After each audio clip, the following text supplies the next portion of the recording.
स्वागत है आप सबका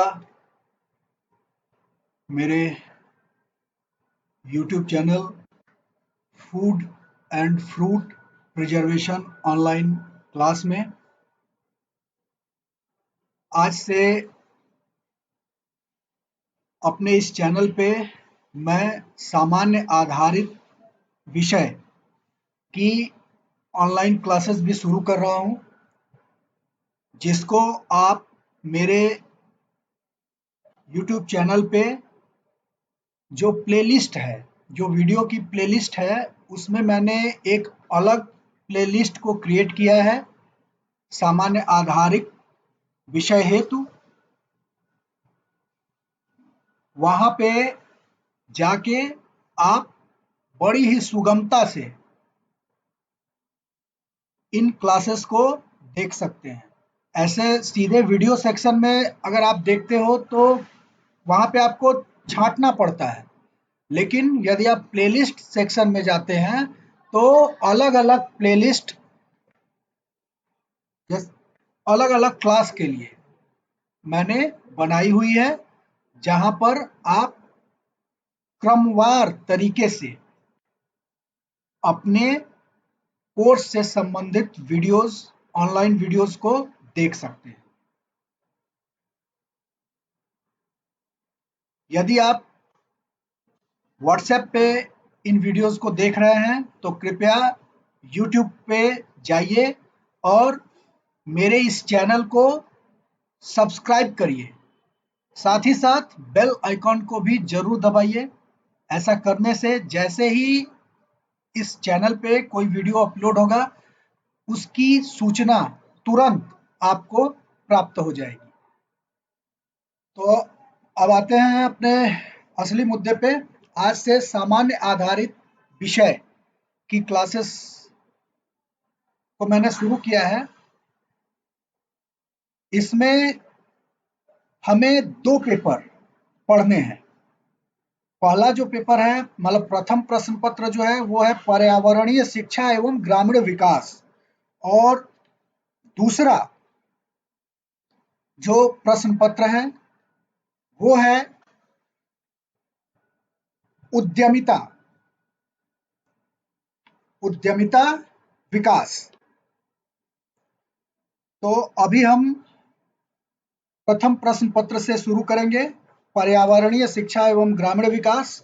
इस प्रश्न पत्र के अंतर्गत 2 खंड हैं। पहला खंड है पर्यावरणीय शिक्षा और दूसरा खंड है ग्रामीण विकास। तो चलिए क्लास शुरू करते हैं। कुछ सूचनाएं आपकी स्क्रीन पे आ रही हैं, जिनका अवलोकन करें आप। खंड क, पर्यावरणीय शिक्षा। इसके अंदर जो प्रथम अध्याय है वो है पर्यावरणीय संसाधन। पर्यावरणीय संसाधन। तो स्वाभाविक सा जो प्रश्न उठता है वो यह है कि पर्यावरण क्या है? बताइए, पर्यावरण क्या है? पर्यावरण को अंग्रेजी में क्या कहते हैं? पर्यावरण को अंग्रेजी में इन्वायरमेंट कहते हैं।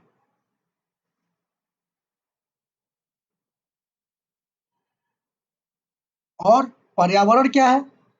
तो पर्यावरण 2 शब्दों से मिलकर बना है। परि धन आवरण इज इक्वल टू पर्यावरण। परिधन आवरण, इन दोनों शब्दों का संयुक्त अर्थ है हमारे चारों तरफ का घेरा। मेरे द्वारा कही गई यही बातें आपकी स्क्रीन पे भी आ रही हैं, जिसे मैं पढ़ता हूं। पर्यावरण शब्द की उत्पत्ति 2 शब्दों से मिलकर हुई है। परिधन आवरण, दोनों शब्दों का संयुक्त अर्थ है चारों ओर का घेरा, अर्थात हमारे चारों ओर पाए जाने वाली प्रभावकारी दशाओं का वह योग जिसमें जीव रहते हैं, वातावरण या पर्यावरण कहलाता है। थोड़ा और विस्तार से जानने का प्रयास करते हैं।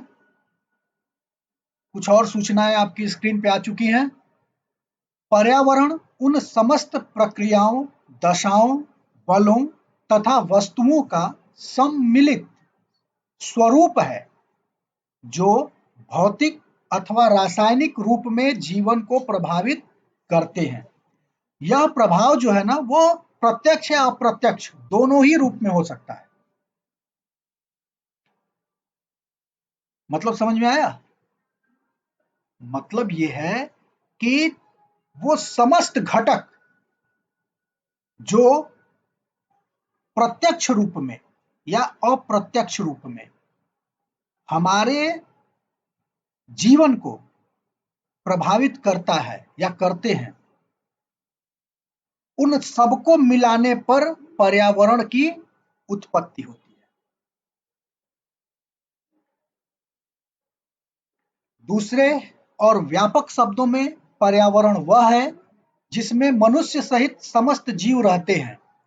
यह एक विशाल पारिस्थितिक तंत्र है। अब यहाँ प्रश्न उठता है कि पारिस्थितिक क्या है? पारिस्थितिक क्या है बताइए? पारिस्थितिक, चलिए मैं बताता हूं। पारिस्थितिक तंत्र वह आधारभूत इकाई है जिसमें जैविक और अजैविक वातावरण एक दूसरे पर अपना प्रभाव डालते हुए पारस्परिक अनुक्रिया से ऊर्जा और रासायनिक पदार्थों के निरंतर प्रवाह से तंत्र की कार्यात्मक गतिशीलता को बनाए रखते हैं। इसका एक छोटा सा उदाहरण देता हूं।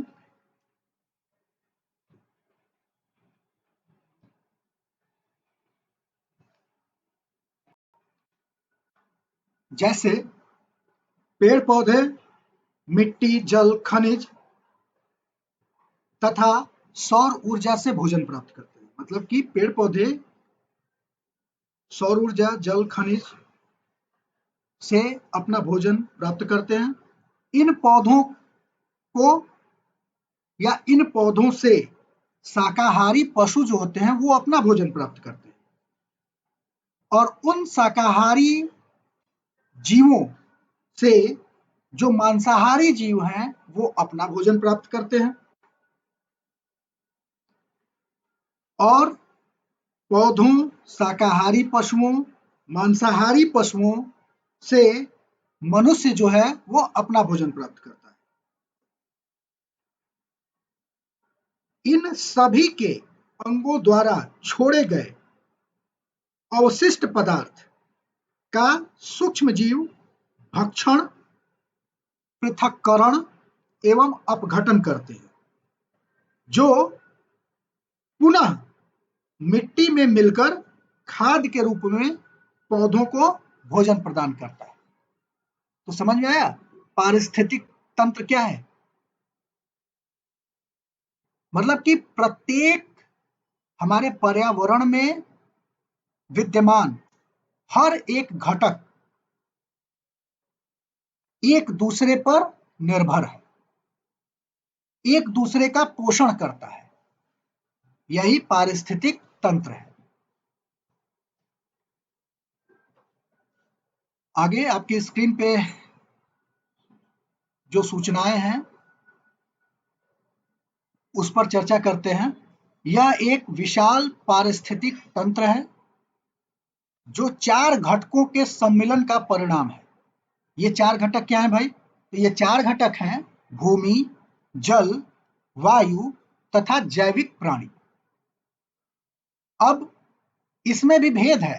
भूमि, जल व वायु भौतिक पर्यावरण बनाते हैं, जबकि पौधे, पशु, मनुष्य तथा अन्य जीव जैविक पर्यावरण का निर्माण करते हैं। भौतिक पर्यावरण पर ही जैविक पर्यावरण निर्भर करता है। समझ में आई बात? मतलब कि जो पर्यावरण है उसका भी पृथक्करण है, भौतिक पर्यावरण और जैविक पर्यावरण। जैविक पर्यावरण भौतिक पर्यावरण पर निर्भर करता है तथा जैविक पर्यावरण पृथ्वी पर मानव जीवन के लिए भोजन व अन्य सामग्री प्रदान करता है।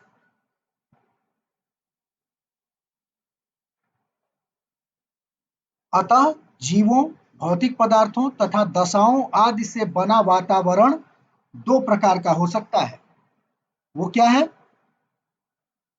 भौतिक वातावरण और जैविक वातावरण। इन दोनों वातावरणों के विभिन्न अंगों से मिलकर हमारा पर्यावरण बनता है। तो यहाँ पे मैं आशा करता हूँ कि पर्यावरण के बारे में आपकी जानकारी में वृद्धि हुई होगी और यह टॉपिक जो है वो स्पष्ट हो चुका होगा आपके मस्तिष्क में। आगे बढ़ते हैं। अब जो टॉपिक है वो है पर्यावरण शिक्षा, जैसा कि इस अध्याय का नाम भी है। तो पर्यावरणीय शिक्षा क्या है भाई, इसको भी डिस्कस करते हैं। पर्यावरण का पूर्ण ज्ञान प्राप्त करना ही पर्यावरणीय शिक्षा है। मतलब कि पर्यावरण, उसके विभिन्न अंगों, संसाधनों की क्रियाओं, उनके संतुलन, सदुपयोग, दुरुपयोग, प्रदूषण तथा संरक्षण का ज्ञान देने वाली शिक्षा पर्यावरणीय शिक्षा कहलाती है। आगे अब आता है पर्यावरणीय संसाधन। तो पर्यावरणीय संसाधन के भी भेद हैं। पर्यावरणीय संसाधन मतलब रिसोर्सेस, ऐसे रिसोर्सेस जो हमें पर्यावरण से प्राप्त होते हैं। इसके बारे में भी थोड़ा जानने का प्रयास करते हैं। पर्यावरणीय संसाधन उन संसाधनों को कहते हैं जो प्रकृति द्वारा प्रदान किए जाते हैं और मनुष्य के लिए उपयोगी होते हैं। दूसरे शब्दों में, संसाधन वह वस्तु या स्रोत है जिस पर मनुष्य निर्भर रहता है। पर्यावरण द्वारा प्रदत्त वस्तुएं जैसे भूमि, जल, खनिज, वनस्पति, जीव जंतु इत्यादि ऐसे ही प्राकृतिक स्रोत अथवा संसाधन हैं जिन पर मनुष्य का संपूर्ण जीवन निर्भर करता है। यदि ये ना हो तो मनुष्य या अर्थात हमारा जीवन संभव नहीं है। ये आप भी समझ रहे होंगे। अगला टॉपिक, अब हम पर्यावरणीय संसाधनों का भेद के बारे में जानेंगे।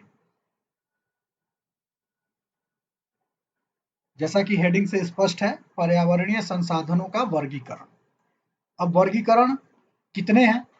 तो पर्यावरणीय संसाधनों के 4 वर्गीकरण हैं, जिसमें पहला है जैविक और अजैविक संसाधन।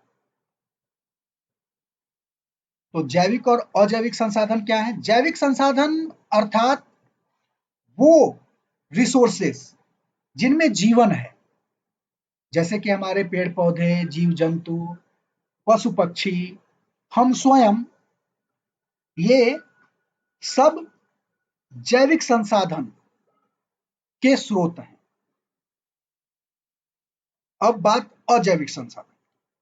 तो अजैविक संसाधन अर्थात वे तत्व जो निर्जीव हैं, जिनमें जीवन नहीं है, जैसे कि मिट्टी,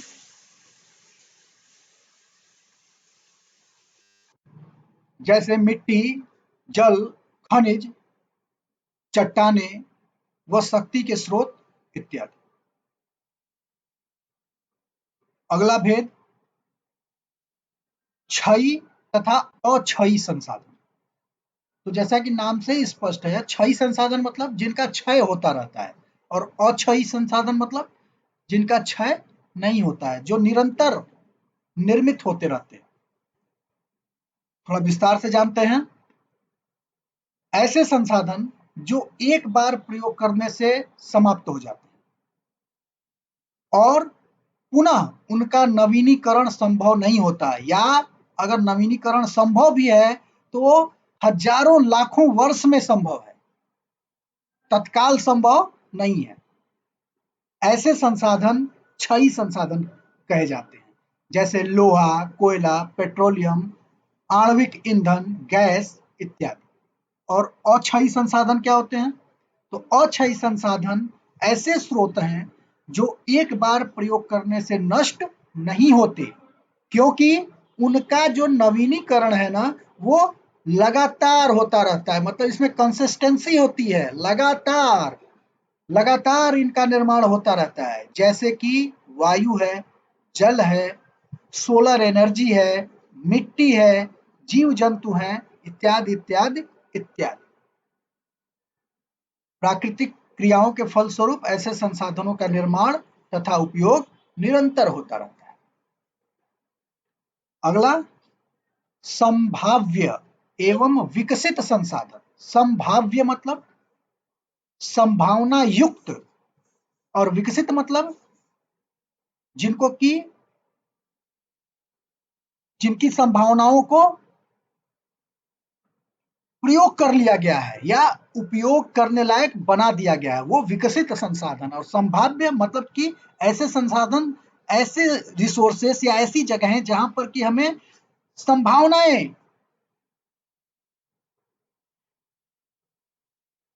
हैं, संभावनाएं प्राप्त हो रही हैं कि यहाँ पे ये सोर्सेस मिल सकते हैं। डिटेल जानते हैं।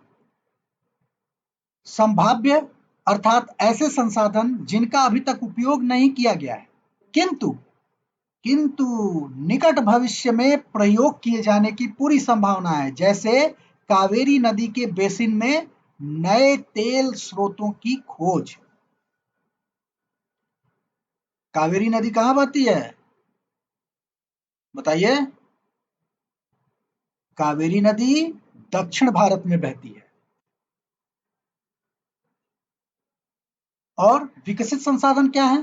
तो विकसित संसाधन वे संसाधन हैं जिन्हें मनुष्य ने खुद के प्रयासों से विकसित किया है तथा उनका उपयोग वह अपने लाभ के लिए कर रहा है। यहाँ पर थोड़ी टाइपिंग त्रुटि है, इग्नोर करिएगा इसे।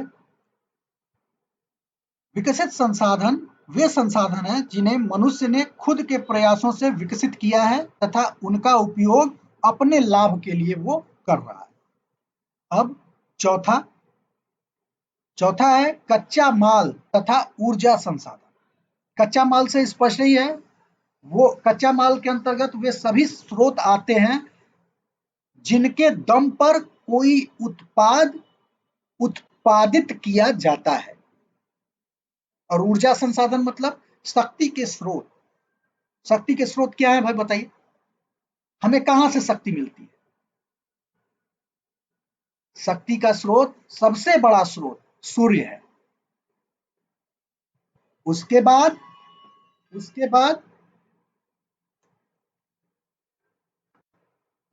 जो दूसरा है वो पेट्रोलियम है, परमाणु है। चलिए इसको भी थोड़ा डिटेल में जानते हैं। तो कच्चा माल, इसके अंतर्गत उन सभी वस्तुओं को शामिल करते हैं जिनका उपयोग उद्योग में उत्पादन हेतु कच्चे माल के रूप में किया जाता है। जैसे कृषि जन्य पदार्थ, गन्ना, कपास, तिलहन इत्यादि इत्यादि इत्यादि। वनजन्य पदार्थ, लकड़ी, गोंद, तारपीन का तेल, लाख इत्यादि।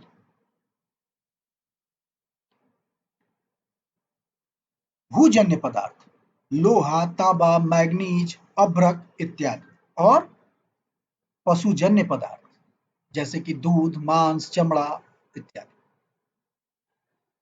अब ऊर्जा संसाधन, तो ऊर्जा संसाधन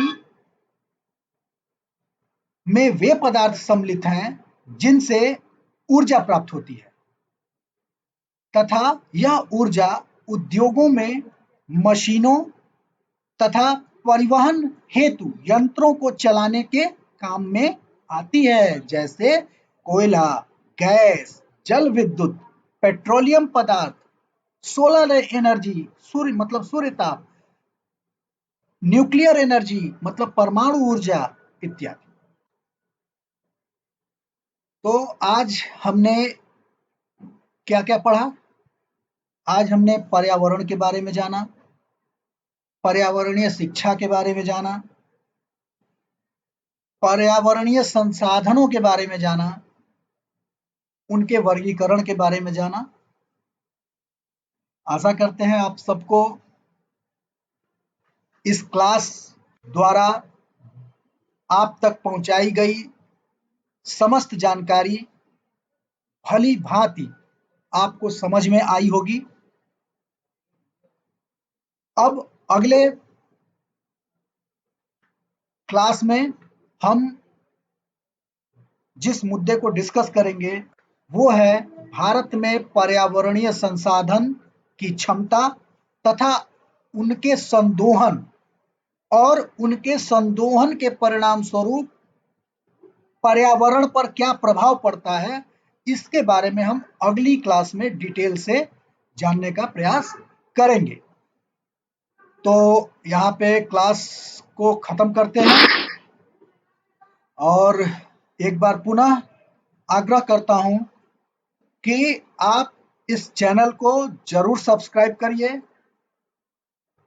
बेल आइकन को जरूर प्रेस करिए, क्योंकि यदि आप ऐसा करते हैं तो जैसे ही क्लास अपलोड होगी चैनल पर आपको तुरंत उसकी सूचना मिलेगी। यूट्यूब चैनल पे, मेरे इस चैनल पे आप वीडियो सेक्शन में नहीं बल्कि प्लेलिस्ट सेक्शन में जाएं और उस प्लेलिस्ट सेक्शन में जो मैंने अलग-अलग प्लेलिस्ट के माध्यम से समस्त सूचनाओं को कैटेगराइज किया है, वहाँ पे आप आसानी से अपनी मनचाही सूचनाओं को प्राप्त करें, अध्ययन करें, बार-बार इन वीडियोस को देखें, नोट्स बनाएं और अपने ज्ञान में वृद्धि करें। साथ ही साथ स्वस्थ रहें, प्रसन्न रहें, अपने आसपास सफाई बनाए रखें। इन्हीं शब्दों के साथ आप सबको धन्यवाद।